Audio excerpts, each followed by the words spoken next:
ಇವತ್ತಿನ ದಿವಸ ಯಾವ ಕರ್ನಾಟಕ ರಾಜ್ಯದಲ್ಲಿ ವಿದ್ಯುತ್ ಖಾಸಗೀಕರಣ ಮಾಡ್ತಾ ಹೊರಟಿದೆ ಈ ಸರ್ಕಾರ, ಸಂಪೂರ್ಣವಾಗಿ ಈ ಕರ್ನಾಟಕ ರಾಜ್ಯದ ಯಾವುದೇ ಭಾಗ ಇರಲಿ ವಿದ್ಯುತ್ ಖಾಸಗೀಕರಣ ಆಗಬಾರ್ದು ಅಂತಕ್ಕಂಥದ್ದು ಈ ಹೋರಾಟದ ಮೂಲಕ ನಾವು ಇವತ್ತು ರೈತರು ಸೇರಿದ್ವಿ.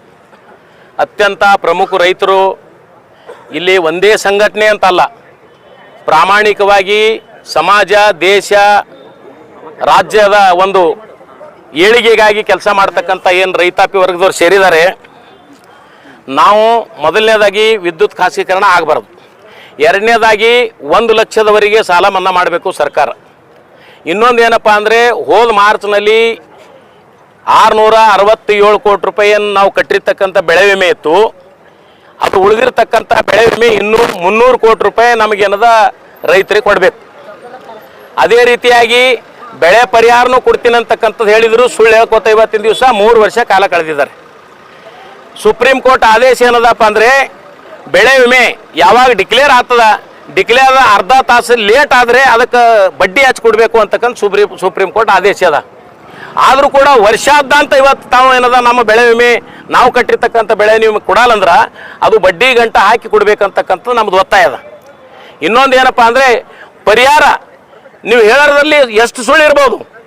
ಇವತ್ತು ಇಲ್ಲಿನೂ ಕೂಡ ಶಾಸಕರಿದ್ದಾರೆ, ಹಿರಿಯ ಶಾಸಕರಿದ್ದಾರೆ, ಉಸ್ತುವಾರಿ ಮಂತ್ರಿಗಳಿದ್ದಾರೆ. ಬಹುಶಃ ನಾವೇನಂತೀವಿ ಅಂದ್ರೆ, ಈಗಾತ ಇದೇ ನಮ್ಮ ಜಿಲ್ಲೆಯದವರು, ನಮ್ಮ ಮಲ್ಲಿಕಾರ್ಜುನ್ ಖರ್ಗೆ ಅವ್ರ ಮಗ ಪ್ರಿಯಾಂಕಾ ಖರ್ಗೆ ಅವರು ಇಲ್ಲಿ ಅವರು ಉಸ್ತುವಾರಿ ಇರ್ತಾರೆ. ಸುಮಾರು 3 ವರ್ಷಗಳ ಕಾಲ ಸತತವಾಗಿ ನಾವು ಇಷ್ಟು ಪ್ರಾಮಾಣಿಕತೆಯಿಂದ ಎಲ್ಲ ರೈತ ಸಂಘದವ್ರು ನಾವು ಏನಾದ್ರು ನ್ಯಾಯ ಕೇಳ್ತೇವೆ. ಒಂದು ದಿವಸ ಆದರೂ ಕೂಡ ಈ ರೈತರ ಬಗ್ಗೆ ಚಕಾರ ಎತ್ತಲಾರದಂಥ ವ್ಯವಸ್ಥೆ ಆಗ್ಯದ. ನಮಗೆ ಇಂಥ ಉಸ್ತುವಾರಿ ಮಂತ್ರಿ ಬೇಕೇನು ಅಂತಕ್ಕಂಥ ಪ್ರಶ್ನೆ ಅದ. ಜೊತೆಗೆ ಭಾರತೀಯ ಜನತಾ ಪಾರ್ಟಿ ಕಾರ್ಯಕರ್ತರದ್ದು ನಾನು ವಿನಂತಿ ಮಾಡ್ಕೊತಾ ಇದ್ದೀನಿ, ನೀವು ಇಲ್ಲೆಲ್ಲ ನೆರೆದಂಥ ನಮ್ಮ ರೈತ ಸಂಘದವರೇ ಎಲ್ಲ ಇವತ್ತಿನ ದಿವಸ ಏನದ ಸಾಕಷ್ಟು ಹೋರಾಟ ಮಾಡ್ತೀವಿ. ಬಹುಶಃ ಇಡೀ 3 ವರ್ಷಗಳ ಕಾಲ ಈ ಮೀಡಿಯಾದವರು ನಮ್ಮ ಜೊತೆಗಿದ್ದಾರೆ, ಈ ಸರ್ಕಾರದವರು ಮತ್ತು ವಿರೋಧ ಪಕ್ಷದವರು ನಮ್ಮ ಜೊತೆಗಿಲ್ಲ. ರೋಡಿಗೆ ಬಿದ್ದು ಹೋರಾಟ ಮಾಡಿಲ್ಲ ಇಲ್ಲಿವರೆಗೆ, ಆದ್ರೆ ನಮ್ಮ ಕಷ್ಟ ಹೆಂಗೆ ದೂರ ಆಗ್ತದಂಥ ಪ್ರಶ್ನೆ ಅದ. ಹಾಗಾಗಿ ಇವತ್ತಿನ ದಿವಸ ನಾನು ಎಚ್ಚರಿಕೆ ಕೊಡ್ತಾ ಇದ್ದೇನೆ ಸರ್ಕಾರಕ್ಕೆ. ಸರ್, ತಾವು ಜಿಲ್ಲಾ ಆಡಳಿತ ಸಂಪೂರ್ಣವಾಗಿ ವಿಫಲ ಆಯಿತು ನೋಡ್ರಿ. ಮೊನ್ನೆ ಗಂಜಿನಲ್ಲಿ ಡೂಪ್ಲಿಕೇಟ್ 2ನೇ ದರ್ಜೆದ ಖಾತಾ ಮಾರ್ತು, ರಾಜ ರೋಷವಾಗಿ ಅಂತ ಕಳಪೆ ಮಟ್ಟದ ಎಣ್ಣೆ ಗೊಬ್ಬರ ಮಾರ್ತು. ಇವತ್ತು ನಮ್ಮ ಕಾರ್ಯಕರ್ತರು, ನಮ್ಮ ರೈತ ಮುಖಂಡರು ಅಲ್ಲಿ ಅರೆಸ್ಟ್ ಮಾಡಿದರು. ಅದನ್ನು ಇವತ್ತು ಜಿಲ್ಲಾಧಿಕಾರಿಗಳು ಮತ್ತು ಅಗ್ರಿಕಲ್ಚರ್ AD/JDಗಳು ಇದು ನೋಡಬೇಕಾಗಿತ್ತು.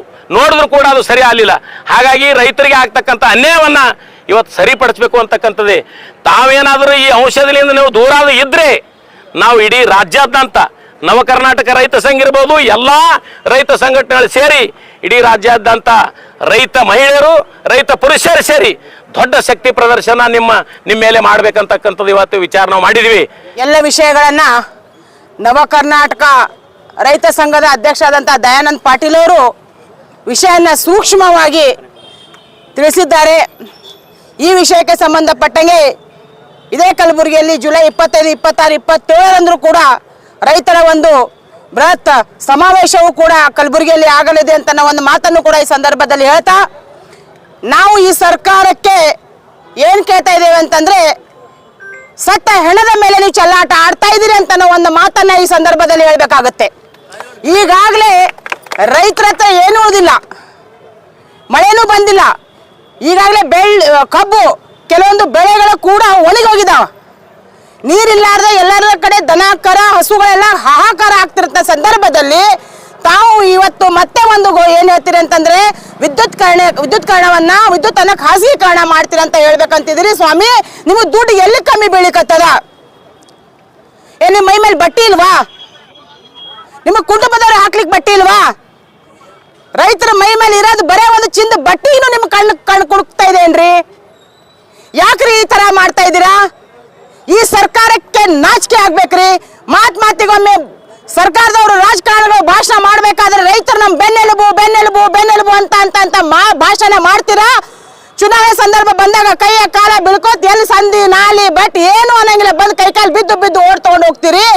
ಈಗ ಅವ್ರ ಬೆನ್ನಲ್ಲಿ ಎಲುಬಂತೆ ಅಂತಲ್ಲ ರೀ, ಅವ್ರ ಸ್ಕೆಲೆಟನ್ ಮಾಡಿಟ್ಟಿದ್ರಿ. ತಾವು ಮೈ ಮೇಲೆ ಏನು ಒಂದು ಸಿಂಗಲ್ ಬಟ್ಟೆಯೂ ಕೂಡ ರೈತರ ಮೇಲೆ ಉಳಿದಿಲ್ಲ. ಇವತ್ತಿನ ದಿವಸ ಈ ಒಂದು ಪ್ರತಿಭಟನೆ ಸಾಂಕೇತಿಕವಾದಂಥ ಪ್ರತಿಭಟನೆ.